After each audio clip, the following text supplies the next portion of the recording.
Now let's talk about how we can resize a photo in Photoshop.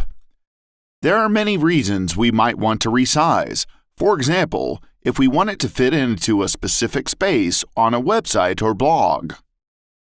The best option would be to shrink the photo, i.e. from larger to smaller, not the other way around, because when we make a smaller picture larger, the pixels in it are stretched and the information is lost, which makes the quality worse. Then, the photo will start to look blurry. Like everything else in Photoshop, it has different options, so changing the photo size is done in a specific interface for that purpose. To get to these options, we select Image, then Image Size.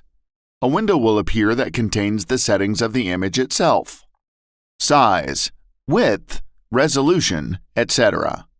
These are actually the controls by which we resize the image. The first thing to do is to check the ratio lock symbol and if it is released or activated.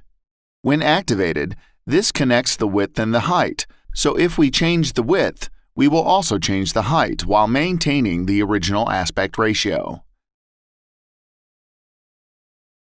If this connectivity icon is not active, then if we change one setting, the other will remain at its original size and have a chance of getting the photo very elongated or crushed. Usually, this setting is for cases where we want to make our own document with specific values of width and height.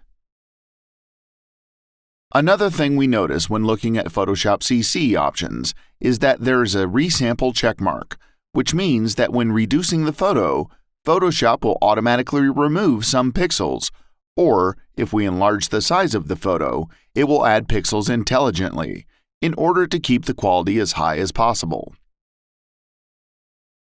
The next thing to examine here is the unit of measure, which by default is in inches. However, the correct unit when resizing a photo is pixels, when the photo will be viewed on a computer display.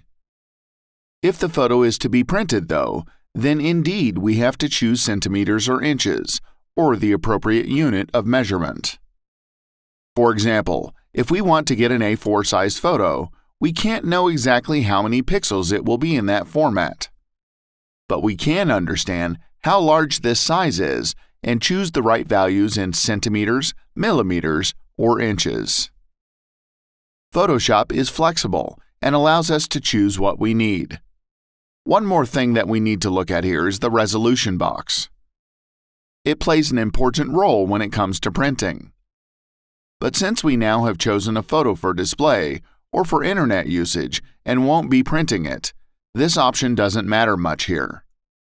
Just realize that the larger the area to be printed, the smaller the number here needs to be, and vice versa. The smaller the image, and the smaller the space it occupies, the larger the number must be. Let's give an example. If we are printing for a billboard, the number here should be about 72 pixels per inch, because it will be viewed from afar. But if you're going to print a small area for print in a magazine or catalog, the resolution should be at least 200 to 300 pixels per inch, because the dots must be very close together to maintain quality.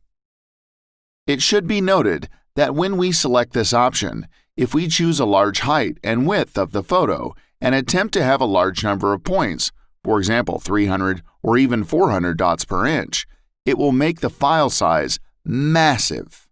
So be sure to check what settings you choose when resizing your photos. However, if you ever want to print a photo of yours, it's nice to know about print settings. As we mentioned earlier, this is done in the photo resizing settings in Photoshop.